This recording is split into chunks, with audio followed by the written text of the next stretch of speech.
মাত্র 18 বছর বয়সে বিয়ে হয়ে গেল আমার।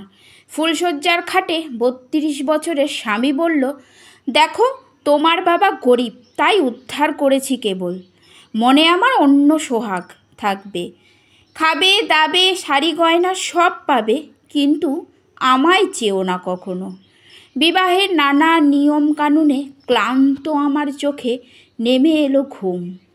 আমার স্বামী ভীষণ বড় ব্যবসায়ী, আমার ঘরের সঙ্গে লাগোয়া ঘরেই রাত্রিবাস করেন। আমি ঠাকুর শাশুড়ির বেঁধে দেওয়া খোপায় ফুল লাগিয়ে বিছানায় বসে থাকি একা।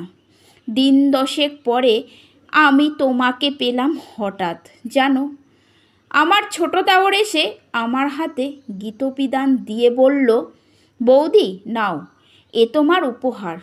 আমি হাতে নিয়ে উল্টে পাল্টে দেখে ঘরে নিয়ে এলাম। তারপর তুমি আমার হলে, যুবতীর প্রেম হলে।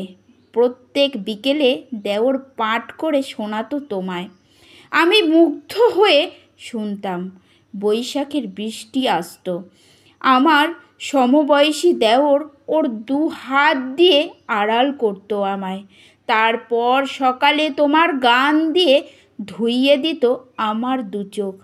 আমি একদিন ওকে জড়িয়ে ধরি আমার অবশ মূর্ছনায়। ও আমার ওর খোলা বুকে আশ্রয় দেয় সেই প্রথম। ঠোঁট ভিজিয়ে দেয় তোমার কবিতা, তোমার গান, তোমার প্রেম, প্রকৃতি, পূজা। আমি আমার দেওরের নতুন বৌঠান হয়ে উঠলাম কখন জানো। আমার স্বামীর ব্যস্ততা বাড়তে বাড়তে আমার সঙ্গে দেখা সাক্ষাৎও কম হয়ে গেল। শাশুড়ি আমাকে গঞ্জনা দিতে শুরু করলো। দেওরের অন্যত্র বিবাহ পাকা হয়ে গেল কয়েক মাসের মধ্যেই। একলা ছাদের বৃষ্টি মাখতে মাখতে যখন কান্না বুনতে ব্যস্ত আমি ভীষণ, আমার দেওর এসে আমার 2 চোখে চেপে তোমাকে শোনালো শেষবারের মতো। মতিয়া যখন উঠেছে পরাণ, কিসের আধার কিসের পাষাণ। আমি অভিমানে মুখ লুকিয়ে ফেলি ওর বিপরীতে। সেই খোলা বুক, ভিজে ঠোঁট, উদ্দান্ত কণ্ঠের আবৃত্তি মিলিয়ে গেল প্রচণ্ড বজ্রপাতের শব্দে। আমার প্রিয় বন্ধু, আমার রবি দেওরের বিয়ে হয়ে গেল ধুমধাম করে। আমার উপর ভার পড়ল নতুন বউকে ফুলশয্যার সাজে প্রস্তুত করার জন্য। আমি তোমাকে সেই গীতবিতান থেকে আঁকড়ে ধরেছিলাম কবি। তোমার সোনার তরিতে ডুবেছি একলা দুপুর। তোমার বলাকা ভাসিয়েছে বিকেল অভিমান, তোমার সঞ্চয়িতা মুখের ওপর চেপে ঘুমিয়েছি রাতে। আমার খোপার ফুল লুটিয়েছে বালিশের আনন্দে। ঠাকুর শাশুড়ি ভেবেছে আচারের বন্দোবস্ত করার কথা।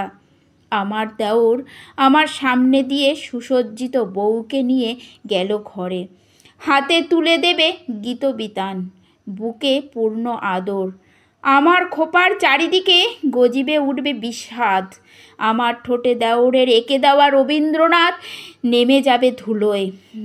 খুঁজবে অফিস কবি, আমি তোমার নতুন বৌঠান হয়ে গেলাম তোমার বুকে নিয়ে।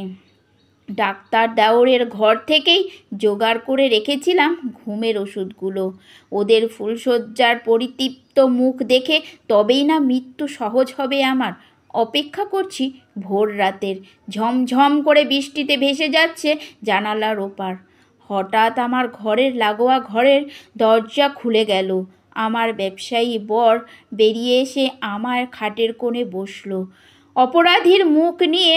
তারপর ফিস ফিস করে বলল, মাপ করো। জড়িয়ে ধরল আমার শরীর, শূন্য মন। ঘুমের ওষুধ গলে গেল তোমার গানে। তোমার গা দিয়ে নেমে আসছে অনুতপ্ত বরের আদর, আর দেওরের ঘর থেকে বয়ে আসছে তোমার গান। এমন দিনে তারে বলা যায় আমার আর নতুন বৌঠান হওয়া হলো না। সস্ত্রীক দেওর বিদেশ চলে গেল। আমার বর সোহাগ যাপনে আমার কালো মুখখানা আদর করে তুলে ধরে গাইল, কৃষ্ণ কলি আমি তারেই বলি, কালো তারে বলে গায়ের লোক।